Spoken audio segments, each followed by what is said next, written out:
Olá, irmãos, tudo bem com vocês?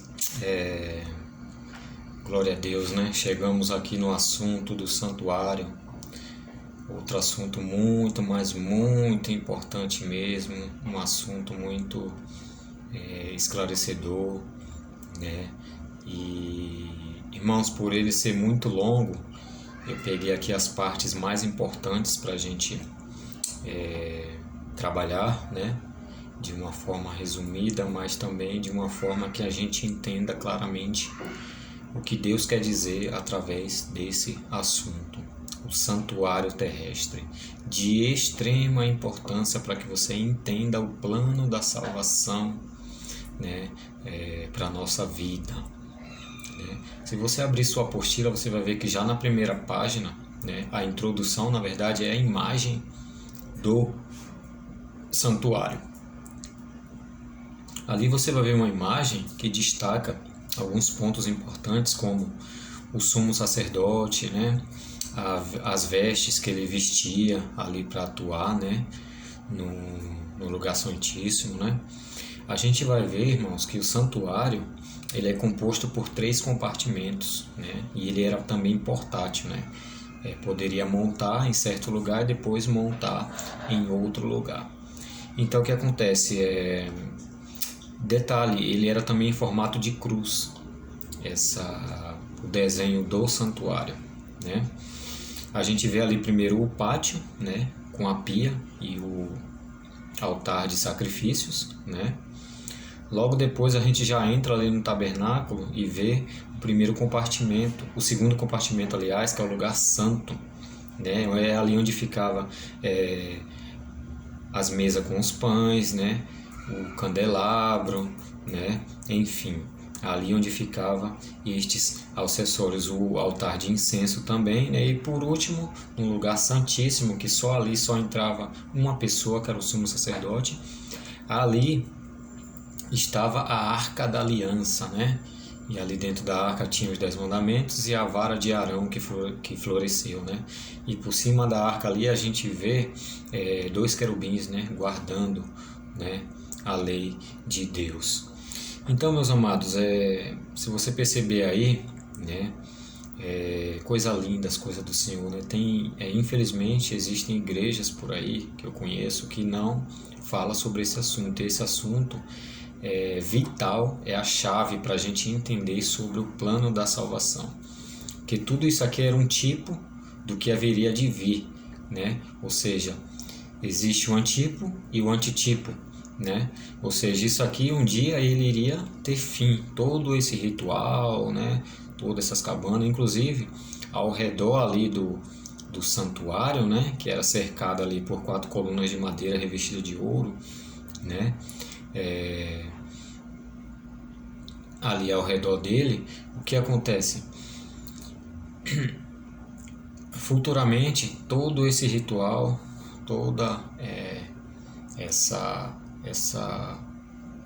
esse santuário, né, iria cessar tudo. Mas Darlan, onde? Eu já vou antecipar você aqui.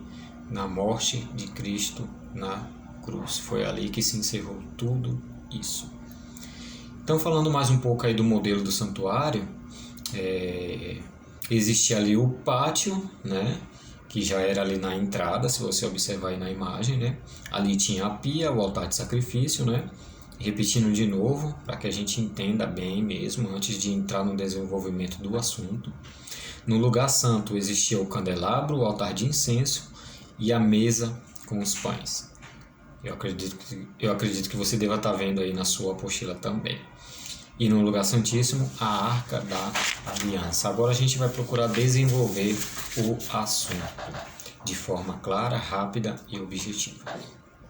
Amados, se você não sabia, fique sabendo hoje. Há um santuário no céu. O verdadeiro tabernáculo que o Senhor erigiu, não o homem. Nele, Cristo ministra em nosso favor. Ou seja, nesse santuário no céu, Cristo, ele intercede, intermedia a nosso favor, tornando acessíveis aos crentes o benefício de seu sacrifício expiatório, oferecido uma vez por todas na cruz.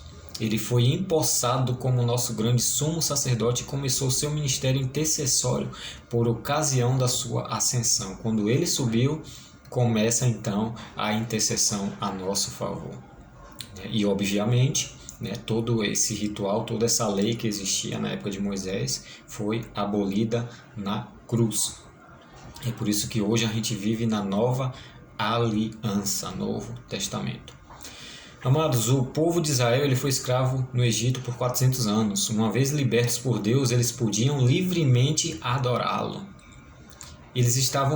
Deus estava ansioso por habitar no meio do seu povo, depois daquela libertação, lembra?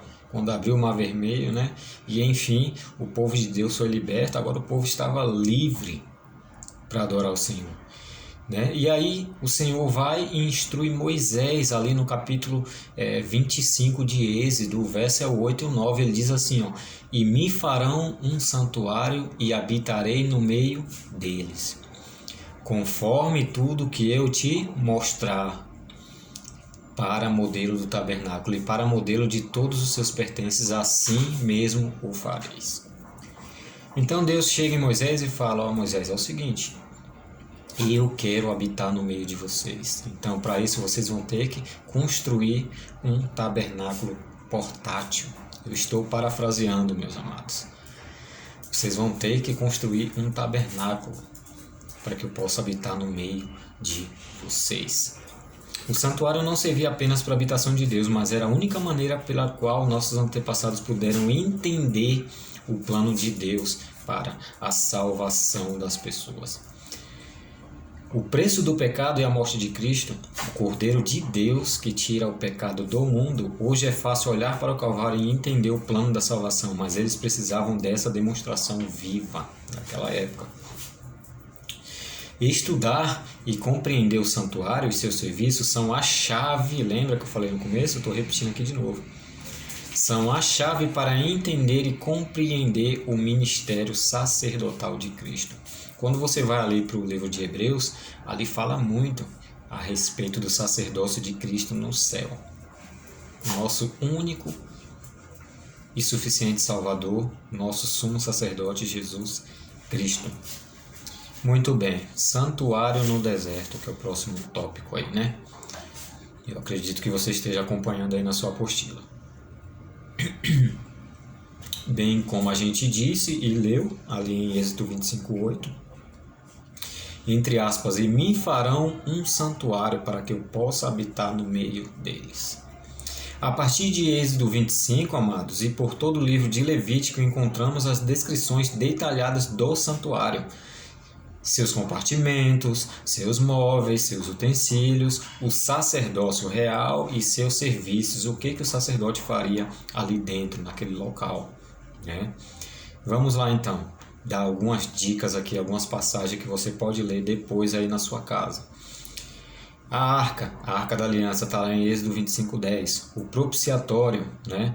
Êxodo 25:17, a mesa, né, com os pães, Êxodo 25:23, o candelabro, Êxodo 25:31, as cortinas, que era o véu, né, que estava ali, né, separando o lugar santo do lugar santíssimo, que era onde a gente vai ver daqui a pouco, que era onde o sacerdote espargia o sangue, né, sobre o véu, e aquilo ali ficava acumulado, né, conforme ele ia fazendo aquele ritual ali. Então a gente vê, certo, parei aqui na mesa, né, que está lá em Êxodo 25:23. O candelabro, Êxodo 25:31, as cortinas, Êxodo 26:1, o véu, né, Êxodo 26:31, o altar de holocausto, o átrio que ficava no pátio, né, as vestes sacerdotais, né, Arão e seus filhos, o altar de incenso, né, a bacia de bronze, ou seja, nesses versículos está explicando um a um, passo a passo, né, desses utensílios, serviços e coisas que aconteciam ali dentro no santuário. Partindo então dessas passagens, podemos visualizar o santuário com seus 3 compartimentos, né, como eu bem já falei, pátio, lugar santo e lugar santíssimo, ou santo dos santos. Vamos lá para mais um tópico agora, o sacrifício contínuo. Agora a gente vai estudar de uma forma mais profunda agora, né, o que acontecia ali dentro daquele santuário, o ritual que acontecia ali. Êxodo 29, do 38 ao 46 e Números do 28, do 1 ao 8.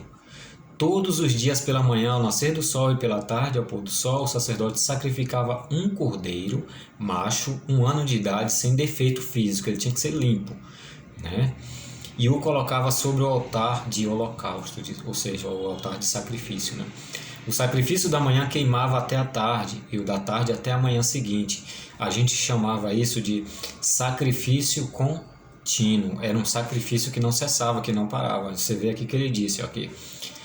Era o sacrifício da manhã queimava até a tarde e o da tarde até a manhã do dia seguinte, assim por diante. Esse sacrifício era por toda a nação de Israel. E o sacrifício pelos pecados? Como é que era? Como é que era, Darlan? A gente viu o contínuo até agora. E pelos pecados?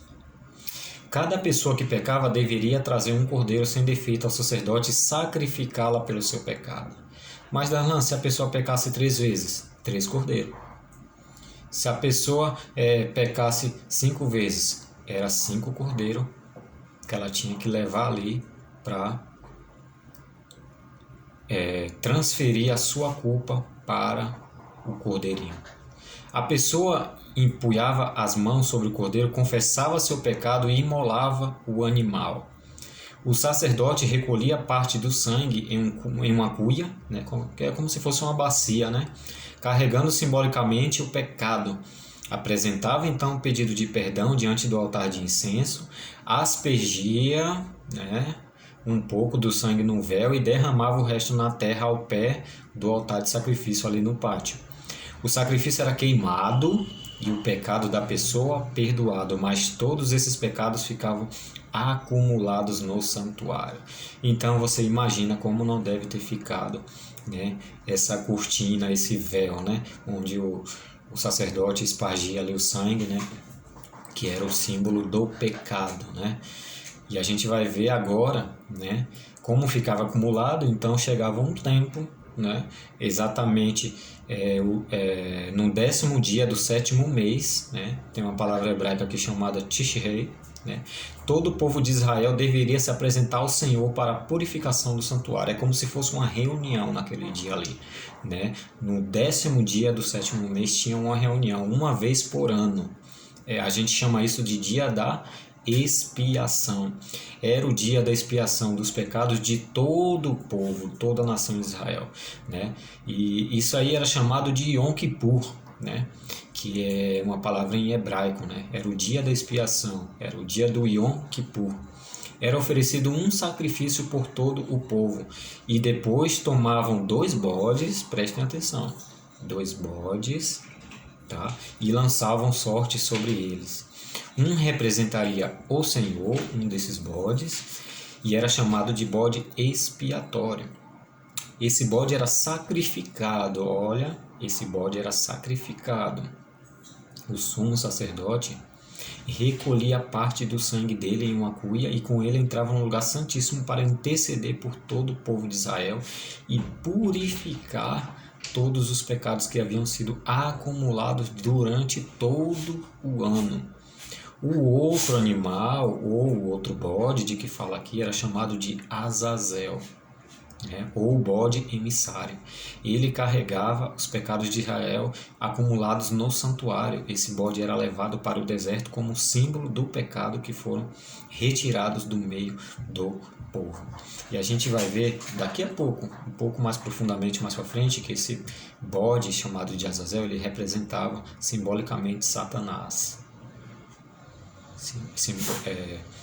Simbolizava ele, né? Santuário celestial, o santuário lá no céu. A Bíblia afirma, ela é contundente em afirmar que no céu existe um santuário. Aonde que está isso, Darlan? Apocalipse 15, capítulo 15, verso 5. João, último apóstolo da Bíblia, o último escritor da Bíblia, ele estava preso ali na ilha de Patmos, na região ali da Turquia, numa ilha, né? E foi ali que ele escreveu o Apocalipse. E nesse lugar ele teve visões. E uma das visões que ele teve, ele fala assim, ó: depois dessas coisas olhei e abriu-se no céu o santuário do tabernáculo do testemunho. Abriu-se então o santuário de Deus que se acha no céu.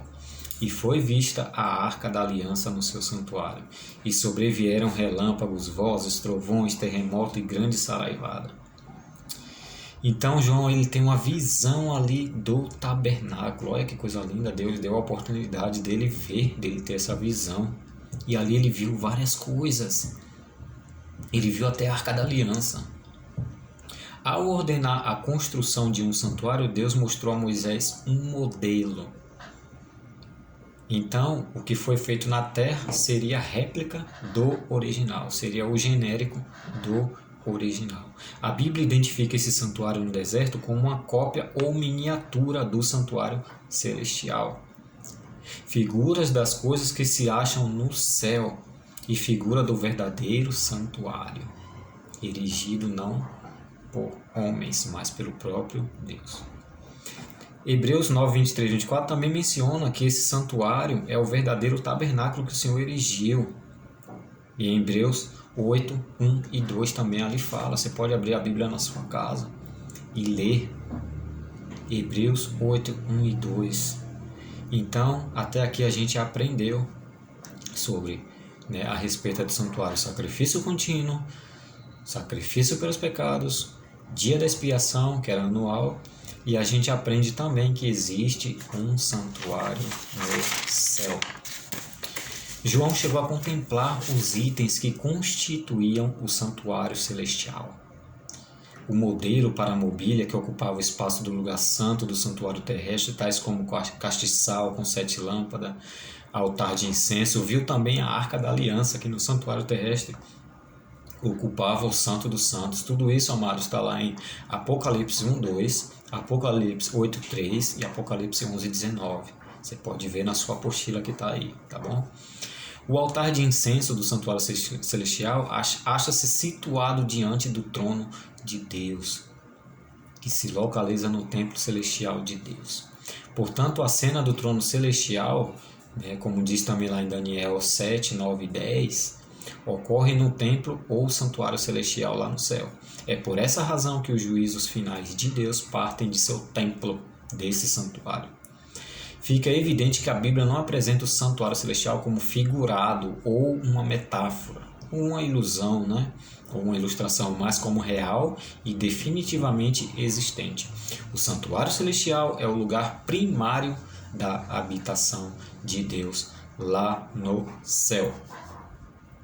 Darlan, e o que o Senhor Deus faz lá? Qual era o ministério de Jesus lá nesse santuário? É o nosso próximo tópico. Tudo que foi colocado por Deus no santuário era uma mensagem de salvação. Deus usou os serviços dos santuários para proclamar o Evangelho. Hebreus 4:2. Esse era o único meio do povo de Israel compreender o sacrifício do Messias, o Cordeiro de Deus que tira o pecado do mundo. Então você vê aqui um tipo e um antitipo: Cordeiro e Jesus. O Cordeiro, o tipo; Jesus, o antítipo. O Cordeiro simbolizava Jesus que viria a morrer na cruz futuramente. Então agora você compreende? Cristo, então, ele faz o sacrifício substitutivo. Todos os sacrifícios do santuário simbolizavam a morte de Jesus, todos, para o perdão dos pecados. E a gente vê uma coisa, isso reforça uma verdade bíblica, que diz ali na palavra de Deus, que sem derramamento de sangue não há remissão de pecado. Então alguém precisava morrer. Então Cristo lá no céu, ele ora para o Pai e fala: Pai, deixa comigo, eu vou lá e vou mostrar para eles, eu vou justificar eles, eu vou trazer eles, porque eles conhecem a minha voz, as minhas ovelhas conhecem a minha voz. Eu estou parafraseando, meus amados. As minhas ovelhas conhecem a minha voz e elas me ouvem. Então, Pai, deixa comigo que eu vou lá, vou me tornar humano, e vou salvar aquelas pessoas, eu vou morrer na cruz por elas. E Jesus, amados, quando ele esteve nesta terra, ele era plenamente homem e plenamente Deus. Então, esses sacrifícios que ocorriam mostravam o quê? Deus julga o pecado, primeiramente. Pelo fato de que o pecado constitui uma profunda rebelião contra tudo que é bom, justo e verdadeiro, ele não pode ser ignorado, o pecado. O pecado tem um preço, amados. E esse preço é muito alto. O salário do pecado é o quê? Morte. Romanos 6, 23. Segundo, a morte substitutiva de Cristo. Cada cordeiro inocente que era sacrificado no santuário apontava para nosso inocente Redentor. Tudo apontava lá para frente, para Cristo. Ele assumiu uma culpa que não tinha, para que nós assumíssemos a sua justiça. Então hoje nós somos justificados pelo sangue de Jesus. Até uma criança que hoje está na barriga e um dia vai nascer, ele é justificado pelo sangue de Jesus, porque o preço já foi pago, e um alto preço foi pago. E não foi de graça. Ele nos dá a graça, a sua graça, mas não foi de graça. Foi morte e morte de cruz. Terceiro, Deus proveu o sacrifício expiatório. Cristo Jesus é quem Deus propôs no seu sangue como propiciação mediante a fé. Romanos 3, 24 e 25. Aquele que não conheceu o pecado, ele o fez pecado por nós, para que nele fôssemos feitos justiça de Deus. 2 Coríntios 5, 21. Lembra lá que a pessoa tinha que pegar um cordeirinho limpo, de 1 ano de idade, né? E levar lá, imolar, derramar o seu sangue. Aquele cordeiro representava Cristo, sem pecado, santo, puro. Ele carregou a nossa culpa. O mediador sacerdotal, outra parte do ministério dele. O ministério dos sacerdotes no santuário deixava evidente e claro a necessidade de um mediador entre o ser humano e Deus santo. Lembrando que os pecados separam o homem de Deus. Então o pecado ele não é só transgressão da lei de Deus. Ele causa a separação entre o homem e Deus. Era necessário um sacerdote para interceder pela humanidade caída. Era necessário alguém para intermediar ali, para interceder por nós, a nosso favor, a Deus. Porquanto há um só Deus e um só mediador entre Deus e os homens, Cristo Jesus, homem. 1 Timóteo 2,5. Amados, não existe outro nome, tá? Não existe outro nome além desse nome, Cristo Jesus. Se alguém chegar em você, é aquele santinho, é Maria, não sei o que. Não, tá tudo errado, tá? Vamos seguir o que está na Bíblia, a palavra de Deus. Um dia, Maria, que foi a mãe de Jesus, ela chegou, ela orou ao Senhor, ela foi uma pessoa escolhida por Deus. Ela não é a nossa salvadora, mas ela foi a mãe do nosso Salvador. E um dia ela chegou em Deus, orou e falou: a minha alma se engrandece no Senhor, o meu Salvador. Está lá em Lucas. Então você vê a própria Maria, ela falando que ela tem um Salvador. E ela estava alegre, e ela faz aquela oração ali diretamente a Deus: a minha alma se engrandece em Deus, meu Salvador. Então ela não tem poder de salvar, ela precisa também de salvação. E ela fala com as palavras dela: em Deus, meu Salvador. Só quem pode salvar é Jesus. Eu sou o caminho, a verdade e a vida. Ninguém chega ao Pai senão por mim. Amados, é muito claro. A palavra de Deus é clara e objetiva. Se alguém vier te argumentar algo contra você, usa esse versículo. Não tem para onde a pessoa correr da verdade. A palavra de Deus fala: santifica-os na verdade, a tua palavra é a verdade, e conhecereis a verdade, e a verdade vos libertará. Tem muita gente cega, perdida. Lá em Osés, no livro de Osés, fala que o meu povo perece por falta de conhecimento, e hoje não é diferente. Muita gente fazendo o errado, sem conhecer, às vezes, muitas vezes, até sem querer buscar, às vezes já ouviu falar, mas não quer sair do erro. Mas a gente tem que chegar nessas pessoas com amor, com dedicação, gastar nosso tempo com essas pessoas e mostrar o correto, a verdade absoluta da palavra de Deus. Não é eu e você, a gente apenas reproduz o que diz a palavra de Deus, amados. O mediador e a expiação, a maneira como os levitas conduziam o sacerdócio ilustra muito bem a função que Cristo tem desempenhado no santuário celestial, desde a sua morte e ressurreição e ascensão ao céu. Nosso sumo sacerdote, Cristo, ele serve à destra do trono da majestade nos céus, trabalhando como ministro do santuário e do verdadeiro tabernáculo que o Senhor erigiu, os Hebreus 8, 1 e 2. E no lugar santo? O ministério dos levitas no lugar santo poderia ser descrito como um ministério de intercessão, perdão, reconciliação e restauração. Ao ajudar o pecador com o sacrifício, ao molhar os dedos no sangue com pecados, ao apresentar o pedido de perdão diante do altar de incenso e ao aspergir o sangue no véu ou derramá-lo ao pé do altar, o sacerdote assumia parte da culpa do pecado, assim como Cristo assumiu a culpa dos nossos pecados e nos libertou. Então você entende? Esse ministério sacerdotal era permanente e contínuo, assim como Cristo trabalha continuamente intercedendo por nós no santuário celestial. E a purificação do santuário? A purificação do santuário focalizava-se no lugar santíssimo do santuário e só podia ser realizada pelo sumo sacerdote uma vez no ano.